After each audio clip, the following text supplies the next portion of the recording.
Hello ladies and gentlemen, my name is Alexander Lowry and here we come to another episode of my channel where I talk about autism and speech difficulties, communication difficulties. Now, one thing to know about me is that when I was a young child, my language was delayed. I didn't talk fluently till I think I started to gain more language by about 6 years old. I still had some difficulties at that point. But when I was younger, when I was like 4 years old, I mostly spoke in my own language. I would repeat things. I used echolalia, where I'd repeat things that I'd heard. For example, I could recite whole episodes of Thomas the Tank Engine. And I could also sing full-length songs that I'd learned in Sunday school and stuff like that. But I couldn't have a conversation at all. And I would also use my own language as though I was speaking, where I would just use made-up words and stuff like that. But I did use some actual sentences and words in my vocabulary, but I didn't really understand what they meant. But they were stuff that I'd learned. That I previously heard. For example,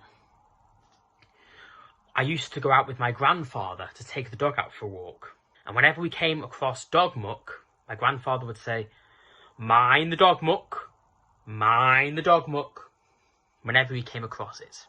I had no idea what this actually meant at all.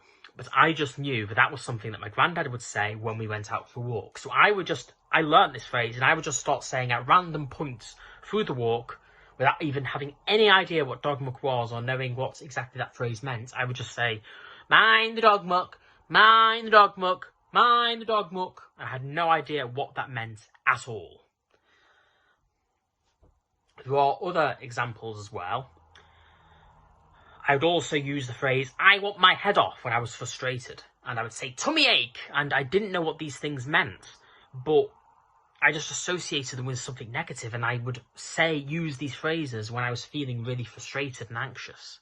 But when I learned that people didn't understand what I was saying, it led to a lot of frustration. I would scratch myself and pull out my own hair because no one seemed to understand me. But as far as I was aware, I was talking just like anybody was. So this just led to a lot of extreme frustration. Now, as I got older, my language did start to come on a bit. When I was about 6 years old, I could talk for the most part, but I would stammer a lot. Like, I knew more of how to use language appropriately, but I would still tend to stammer, repeating words like but.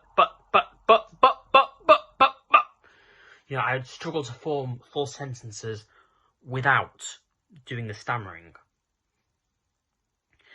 And my therapist eventually helped me to learn to speak fluently by telling me to stop, think, and then say it. And this helped my language to develop. However, at first, I didn't really like them telling me this because I felt like I was being controlled, and I wasn't too fond of that, but I do think it paid off in the end. My language has come on a long way since then.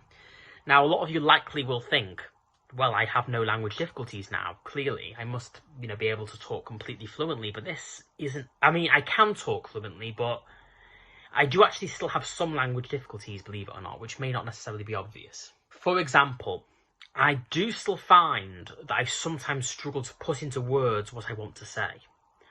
Like sometimes, every now and again, people might ask a question, and I know what I want to say, but I don't actually know how to put it into words, and I might really have a hard time with that. And sometimes, every now and again, my stammer still comes out.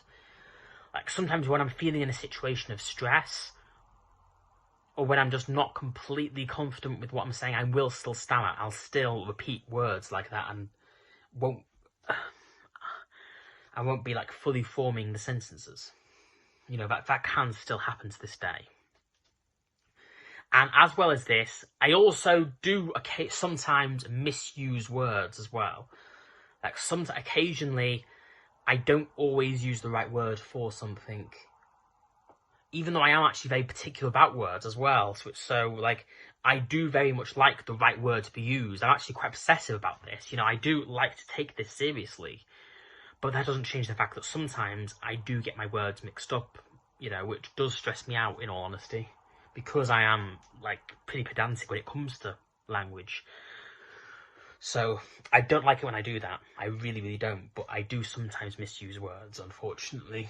And even to this day, I still use echolali as well.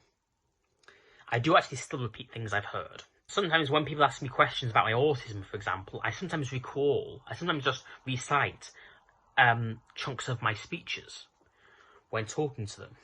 You know, sometimes even the knowledge I have from autism and the stuff I talk about, I'll be almost repeating stuff I've watched from YouTube videos and stuff like that. You know, I'm still using the echolali when I'm repeating things that I have previously heard.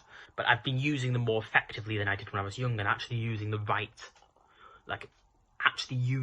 words to repeat, even if it is echolali. So basically that's my story when it's come to language and speech.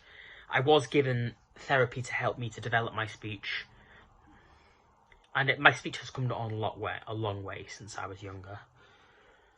Thank you all for watching. I hope you enjoyed this talk. If you're not subscribed yet, please do hit that subscribe button if you want to be alerted of future videos, and hit the notification bell if you'd like to receive emails when I upload these videos. Now, thank you for watching. Take care, YouTube. Goodbye for now.